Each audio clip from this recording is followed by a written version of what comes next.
and it needs to be responded to by priests, cardinals, and bishops. And silence in these times is inappropriate. Welcome back, everybody. It's great to have you. So today we're going to talk about the beautiful, rich Catholicism history that's in France, that was in France. We'll talk about the Olympics. But before we get to the Olympics and the French history there of Catholicism, we just lost some AirPods. Oh, yeah. What happened? But you know what? Maybe that's God's will of saying we shouldn't be using Bluetooth. It's not good for us. Time to detach. Detach. Our 2-year-old son put them in a can of bubbly. You know that bubbly, that sparkly water? He just thought it would be nice to just put them right in that can.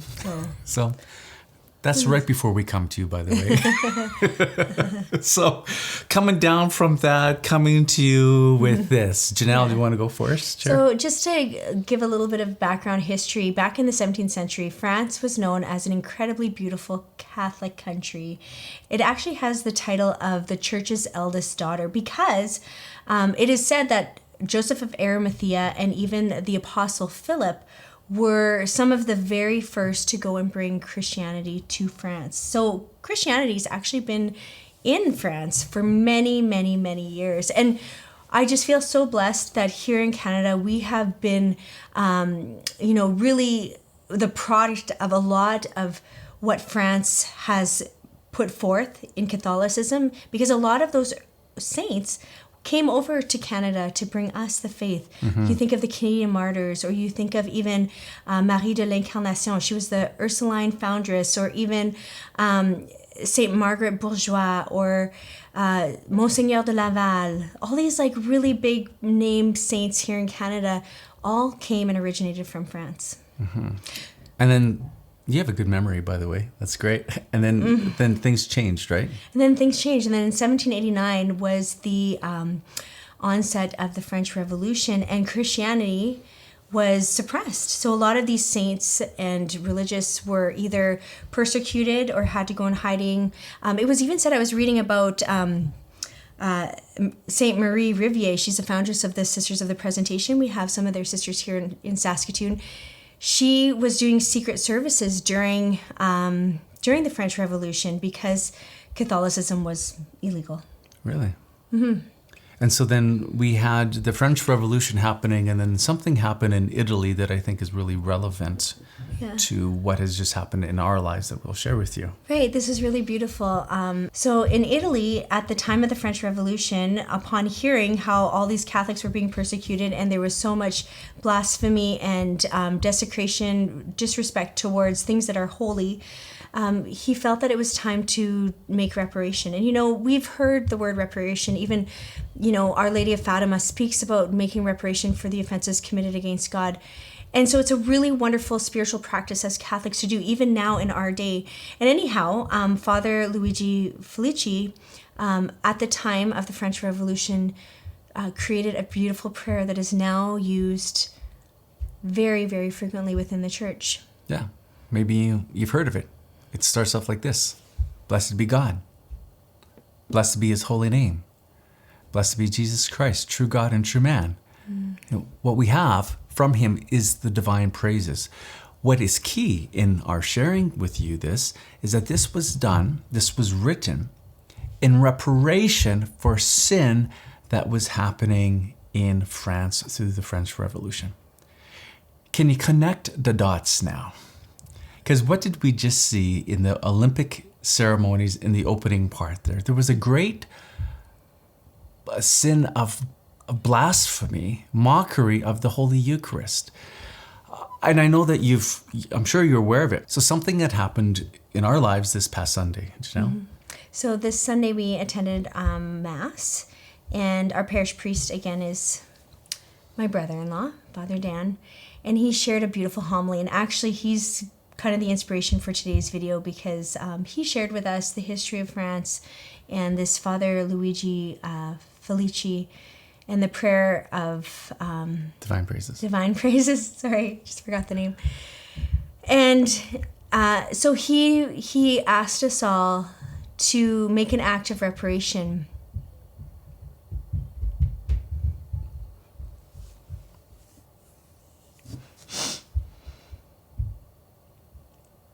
And it was beautiful. It was really beautiful.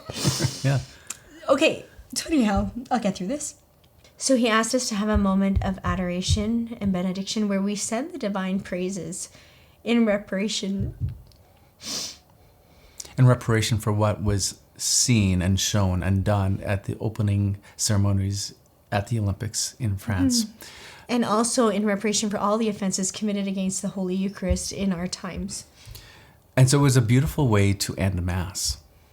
A nice, clear explanation of the seriousness of what had happened, and then an invitation. You know, sometimes when we see something so unjust within the world, our first and only response is to point it out. Some could say that's complaining. Sometimes you need to point out an injustice or a sin in order to correct something, because you can't change what you don't acknowledge. But then we went one step further and we did something. We did what the divine praises were designed for, to give glory and honor to God and to make reparation for sin. Specifically, in the historical context, the sin that was being made reparation for was in France. And so we did the same on Sunday. Isn't that a beautiful response to what happened at the opening ceremonies at Paris? Now, I know there's some people who are saying, oh, Ken, it wasn't a mockery. What the opening ceremonies wasn't a real mockery of the Eucharist. It was actually celebrating a feast of an ancient god connected to Dionysus. You're mistaken. And there was an apology. It was all clarified. For me, that's just gaslighting. Just gaslighting by the keyboard warriors out there. Because two things. I think you can say it's both. It was a mockery of the Eucharist, and then that scene transformed and warped into that feast of whatever they call it, celebrating Dionysus. I think you can say it's both. But it's unmistakable that the positions of those actors are in a position that resemble or in likeness to Da Vinci's painting of the Last Supper. I think it's just unmistakable. It's just objectively you can see the similarities. The second thing I would say is that central figure who would be in the place of Jesus then went on her Instagram and said the following: oh yes, the New Gay Testament. This was written on Instagram by Barbara Butch. She's the central figure parodying Jesus in this mockery of the Last Supper. So to say that it's not a mockery of this Last Supper is just simply gaslighting. Now, what I'd have to say is that there has been an awakening among our bishops regarding this and defending the truths of the Catholic faith, which I have found very encouraging. First that has caught my attention is the Holy See issued a statement. And I believe this is good to respond to something. When something like this happens on the world stage, there should be a response like this from the Vatican. And this story was covered by the Catholic News Agency, but on August 3rd, this is what it says. In a brief statement emailed to journalists in French, the Holy See said it was saddened by certain scenes at the opening ceremony of the Paris Olympic Games and cannot but join the voices raised in recent days to deplore the offense done to many Christians and believers of other religions. So I want to just celebrate and say, hey, thank you, Holy See, for saying something. Because often nothing is said in these circumstances. And then we had an open letter that was issued by 3 cardinals, I believe 24 bishops, to the International Olympic Committee asking for an apology regarding this mockery of the Eucharist. And this is what part of the letter says. With shock, the world watched as the Summer Olympics in Paris opened with a grotesque and blasphemous depiction of the Last Supper. It is hard to understand how the faith of over 2 billion people can be so casually and intentionally blasphemed. While it is hard to believe that such an intentional, hateful mockery of any other religion would be displayed on the world stage, this despicable action nonetheless threatens people of all faiths and of none, as it opens the door to those with power doing whatever they wish to people they do not like. Those are really powerful words. Yeah. And that's what we need. Because you defend what you love. And so there's this big Eucharistic revival that's going on in the United States, promoting the real presence of Jesus in the Eucharist. You can't promote the real presence of Jesus in the Eucharist without responding to when it is attacked. And so it's good that we have some bishops in the U.S. that are responding. My question is, well, where are the rest? If you really want to promote the real presence of Jesus in the Eucharist, then when it's attacked and mocked and blasphemed, then respond. Which I think is praiseworthy of Bishop Barron, who has strongly come out with 2 videos, and I'm really grateful that Bishop Barron has responded, because he's like the media face darling in the United States. I appreciate his ministry. I don't say that in any disparaging way. I appreciate his ministry. So thank you, Bishop Barron. And then we have Cardinal Burke. You can always count on Cardinal Burke to respond. It is difficult to imagine anything more debased and blasphemous. That such an act could take place shows us, in a most painful way, how what was once a Christian culture has become the theater of Satan, and those who cooperate with his thoroughly evil plans, the plans of a murderer from the beginning, who has nothing to do with the truth, the plans of a liar and the father of lies. Our disgust and anger about what happened at the Summer Olympics awakens anew our consciousness of so many other manifestations of the open rebellion against God and his plan for our salvation in the world in which we live. Attacks on human life and its cradle in the family created by the marriage of a man and a woman, and attacks on religion itself and its free exercise. So Cardinal Burke is 100% right here. I just love his statement. It's clear, it's concise. What we have is an attack on the family. And now I'd like to share with you the Canadian bishop's response. There isn't one. There isn't one. And I think this is what many Catholics in Canada find frustrating. Or maybe there is one, and someone could send it to you. If I am wrong, and I have searched, but I'm just going to share my frustrations, because there's so many faithful Catholics who sit in the pew and they see something like this, and there's just no response from the hierarchy here within our country. It's hard to understand why, especially when a situation like this catches so much attention. You have the Vatican saying something, cardinals from around the world, including France's bishops, say something, and our country is so connected to France and the history of Catholicism. To remain silent in such a situation, I think, is inappropriate and increasingly frustrating for lay faithful who sit in the pew, because you see what you love being attacked. Mm-hmm. The Holy Eucharist, Jesus. Can you imagine what would happen in a country if the National Conference of Bishops in whatever country responded in such a way and said, now at the end of every Mass, we're going to have benediction and divine praises and reparation for the sin that we saw at Paris?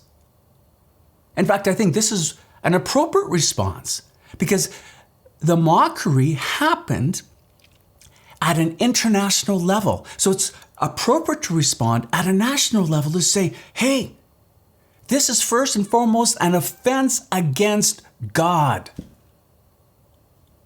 This is an offense against God. We reduce sin simply just to some sort of oh, you're offended, I apologize because you're offended. Sometimes that's true. But first, sin is an offense against God. So our first response is to Him. Lord, have mercy on us. And then we say, blessed be God, blessed be His holy name, blessed be Jesus Christ, true God and true man, for the reparation of sin that was done, the mockery of His real presence. The Eucharist is the most precious gift that God could give His church. Why would we remain silent in such a time? Especially when the belief in the real presence is at a really an all-time low. You want to get people's attention on the real presence of Jesus in the Eucharist? Well, then start defending it when it is mocked. But not in Canada. Some people might not understand why this is actually a direct mockery of the Holy Eucharist. Because Jesus institutes the Eucharist at the Last Supper. Yes, exactly. And there's more to it than that. I don't want to get into it. I don't want to give attention to the mockery. I will have to say, incredibly grateful for those bishops and cardinals who have said something. Mm-hmm. Thank you because we need those voices. We are no longer living in 2002 when the attacks on the church were simply subtle. There's a specific agenda to destroy the church, to destroy family. See, the drag queen thing, some people think, well, what's the big deal? Drag queens, men dressing up as women, beloved little characters, dancing around, smiling, pretty innocent. So that's what the devil does. He takes something that's evil and makes it look innocent. Did God really say you should not eat of that fruit? Because it looks pleasing and delightful to the eye. And so what do we have with these drag queens in the mockery of the Last Supper? Well, these are men dressed as women, largely in that scene. And there's a couple problems with that. One, I don't hear people talking about it, but there's a young, it looks like a girl at that table, about 10 years old. That's what it looks to me. This is a violation of her innocence. This is wrong. This is diabolical. A child should not be in that situation. Sexually groomed by these adults? How did she get there? Who knows? But this is wrong. Not only that, is a man dressed as a woman moving orgasmically. What's going on here? This is a violation of chastity. A man dressing as a woman is not acting in correspondence to his interior sexual, how God made him. A man should dress as a man, a woman should dress as a woman. And so this is wrong. It's a violation of chastity. And again, it's an offense against God at a world stage. Set aside that it was done in the context of the mockery of the Last Supper. And the other thing here is it blurs the line. These drag queens, it blurs the line between a man and a woman because you can't say what is actually going on here. Can't figure it out. So it blurs the line between man and woman. And what is so beautiful about a man and a woman? Well, God created us male and female. And the union between a man and a woman, marriage, is the building block of society. So what you have is a direct attack on what God has instituted, which is marriage, and it's the building block of order and fruitfulness and life within society. So this is not just simply beloved characters of men dressed as women. It is harmless. No, it's not. It's a great diabolical disorientation. And it needs to be responded to in the church, by the church, by fathers, by priests, cardinals, and bishops. And silence in these times is inappropriate.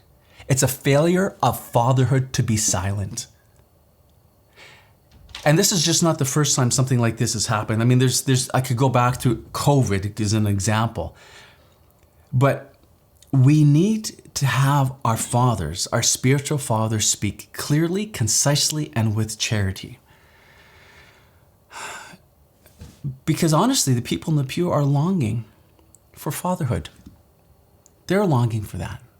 They really are. And so I rejoice and I'm ungrateful for the priests, the cardinals, and the bishops who have raised their voices and spoken the truth in defense of the greatest gift that God could give us, the Holy Eucharist. So, are we done? Are you done? Yes. Oh, I could say more. But maybe we'll save it for another episode. Friends, share with me below your thoughts. Always love learning from you. And we'll see you soon. God bless.